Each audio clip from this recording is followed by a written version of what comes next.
Hello everyone, how are you doing? This is MD Tech here for another quick tutorial. In today's tutorial, I'm going to show you guys how to send a photo or video in a TikTok message.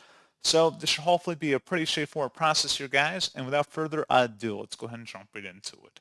Do want to point out that when you upload this, it's still visible. It's not like it's a private message necessarily because the video file still shows up on your profile. So just keep that in mind. So all you have to do is select the upload option. So we're going to go ahead and upload media to our TikTok account. Select the select option at the top and then select next. Select next. You can adjust the visibility selection by everyone can view this post. If you select this, you can select friends or only you. And then if you select share to, click on that.